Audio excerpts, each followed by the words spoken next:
So bring us up to today then. Yeah. I guess it feels like there's a bunch of chapters. I like to go chronologically. So during, I think I'm going to leave that part out, but I did have a little bit of a side career while I was still at the sales job.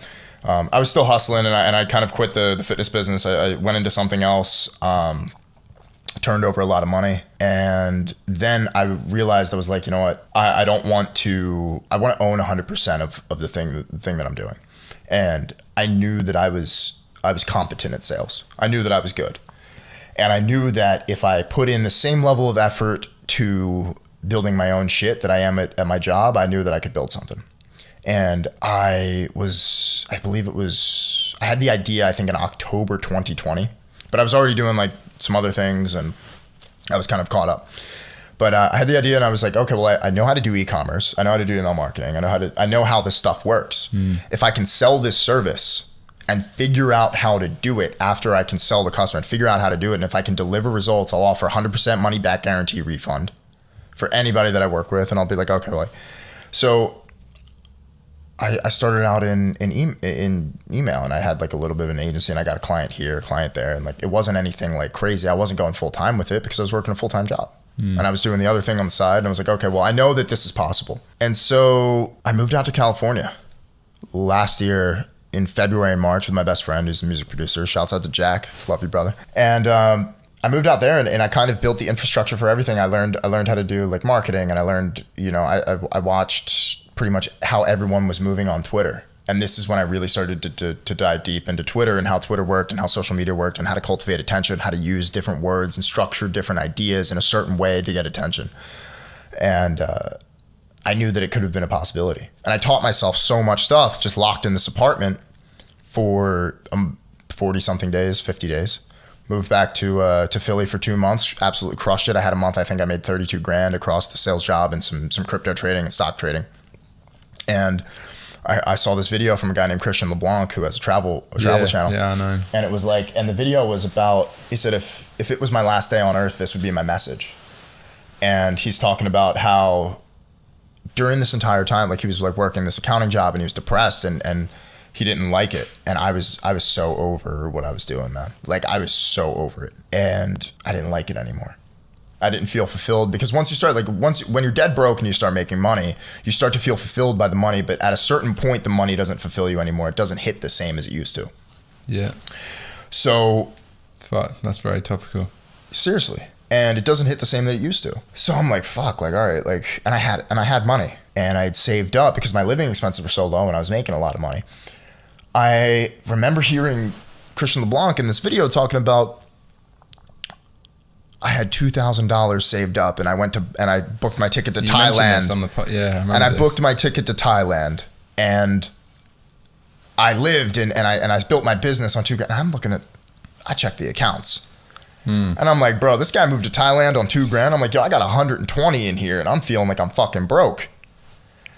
So, and I had it was like completely liquid. It was like sitting across like a liquid stock account that was just my company stock that they paid out to me because I contributed to the plan.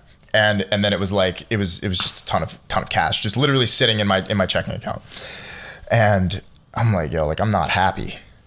And I really struggled with my happiness. I felt completely unfulfilled. And the money wasn't, and I was like, yeah, like money, like, oh yeah, I want to get rich. And then I kind of realized like making like 150K a year wasn't doing it for me. And I never thought I would hit that because when I was 19, I remember I wrote down in a journal what I wanted by the time I was 22. And I had all this stuff by like 22, 23. Yeah. I wanted like a nice apartment with mahogany floors, and I wanted floor to ceiling windows, and I wanted a nice car, and I wanted like, I wanted a pretty girl, and I got all of it. And it took me like 6 months to achieve. And I was like, where do I go from here? Yeah. And I was completely unhappy, dude. So I'm like, fuck, like I need to do something. So I broke up with the girl in February of 2020. And then I moved to LA 2 months, chilled with my boy because I needed my friend because I was just like, yo, dude, I'm going through it. Yeah. And bro, I actually went to, I quit the job June 18th of 2021. So it was my 1 year anniversary a couple months ago. Yeah. And it's been a wild fucking year. And I kind of just made the decision. I'm like, dude, I got a couple of years of living expenses in the bank account. I'm like, I don't fucking care. I'm like, yeah, like what's the worst that can happen? I go back to Philly and I figure out my next plan with years of sales ability and tens of millions of dollars under my belt and revenue generation. Like, what's the worst that could possibly happen to me? I go to Mercedes-Benz, I make 200K. Yeah. Start slinging cars, start slinging G-Wagons. Exactly. So like, and that was my thought process. So I kind of realized, I'm like, fuck, dude, like at the end of the day, like you have to do kind of what your heart wants you to do. At a certain point, the things that you wanted become the things you hate. Yeah, that's very true. And so I needed some time to think, and I called, and actually the turning point when I realized I was going to quit the job. So after I had that monster month, and that was April, that May, that was when all the money hit, and I was dead sick, like strep throat for 20 something days, 30 days out of the month. I couldn't work. Like I let it sit for like a week and a half, and I didn't get medicine for it. And it was like, bro, I couldn't speak. And I had like a fever, and I was just like, and I thought that it was the universe telling me that it's time to do something else. Because sometimes life hits you in strange ways.